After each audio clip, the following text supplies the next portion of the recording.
because I'm basic. Hi everybody, welcome or welcome back. I have hair in my mouth. My name is Nisha. This is my channel, Lose Your Veganity, where I show you tips and tricks on how to live more compassionately for the earth, the animals, and of course yourself. So if any of that interests you, go ahead and click that subscribe button to Lose Your Veganity. It doesn't hurt at all and only takes a second. I'm getting really good at saying this. And for clarification on what my channel name means, or for some frequently asked questions, go ahead and check the links below. So today is a new series on my channel that I'm starting called Eco-Friendly Friday, where I show you products that I absolutely love that have little to no impact on the environment. Because I believe we do not inherit the earth from our ancestors, we are borrowing it from our children. Why not make the world a little bit better? So today we're gonna talk about something I'm really excited to talk about. It is one of my all-time favorite things in the whole world, and it's completely changed my life since I've learned how to use it properly and gotten used to it. It is, obviously you know from the title of the video, it's a menstrual cup. Okay. And why do you ask? A little piece of silicone has made me so freaking incredibly happy. It's because it has completely taken the worst time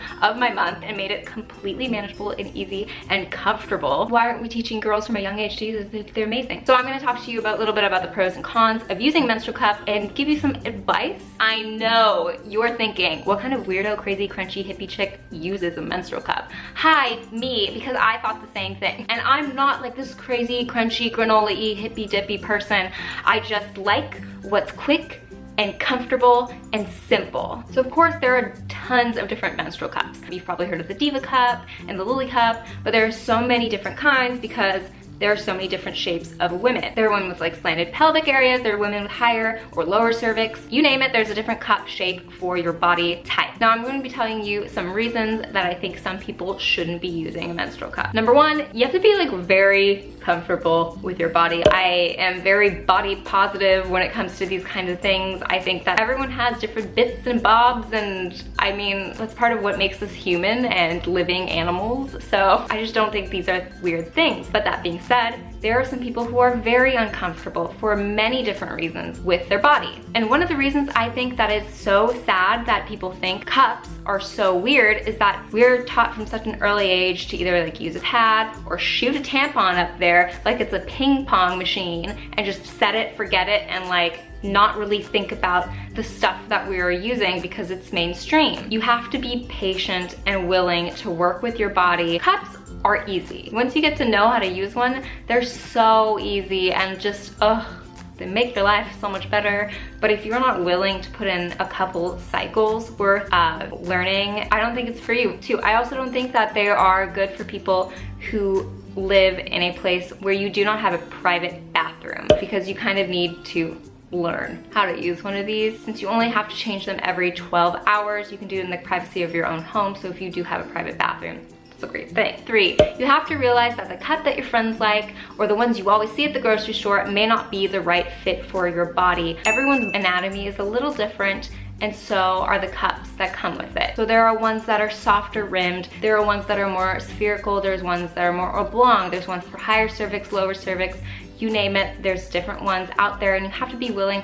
to put in the research for that. And if you don't really want to, or if you're very unfamiliar with your anatomy down there, where your cervix is placed, it might be an investment in time or money if you mess up and buy the wrong one to find that perfect one. But when you do, it can last up to 10 years and it's amazing. 4, people with an IUD, depending on where your cervix is placed or if it has a really long string, may not be able to use menstrual cups, so you have to talk to your OB. 5, people with latex or silicone allergies. They come in 2 different kinds of materials, latex or silicone. Silicone? Silicone.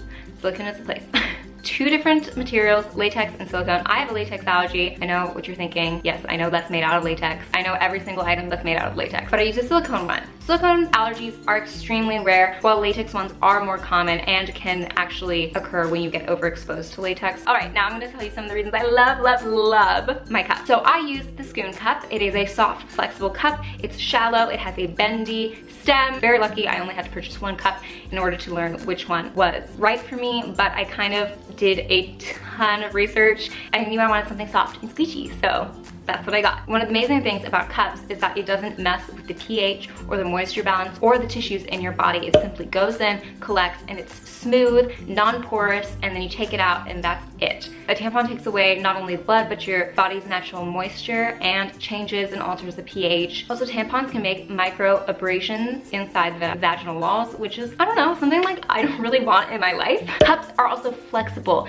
When you have your period, your uterus contracts and everything contracts and you move, and tampons fill up with blood and they remain rigid until you take them out. A lot of people say this and a lot of people who see a cup cannot believe it, but once you have learned how to use a cup properly, it really feels like nothing's there. It's blown my mind and I just want everyone to experience this. You can wait 12 hours between changes. You really only need to change it twice a day. In the morning when you wake up and at night before you go to sleep. It's like brushing your teeth easy. And a benefit of the cup is that you can change it in the privacy of your own private bathroom in your house. Cups are also not associated with toxic shock syndrome, which is a life-threatening condition. Cups are not filled with bleaches and pesticides and dioxins that pads and tampons do have. There's also no chafing or rash like you would get with a pad. When pads get wet, you can also get like adult diaper rash, which honey, I am too old for that. It's useful even if you have a light or heavy flow. It's very, very, very rare that you will fill up your whole cup and that it will leak. It'll most likely leak because you put it in wrong, not because it's full. It's always so surprising when you take it out and see how little blood there actually is, because when you take out a tampon, it literally looks like someone's been murdered and you wiped out the crime scene. Cups help keep landfills from filling up with all these feminine hygiene products that we use. When you think about it, how many tampons, pads,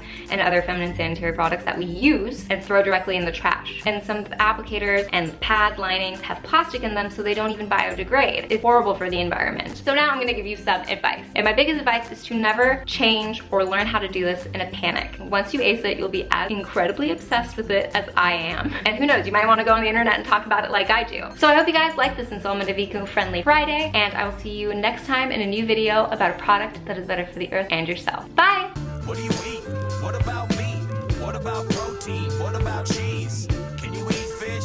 Do you eat this? Would you eat that? Are you anemic? What do you eat? What about meat? What about protein? What about cheese? Can you eat fish? Do you eat this? Would you eat that? Are you anemic? I got my grub.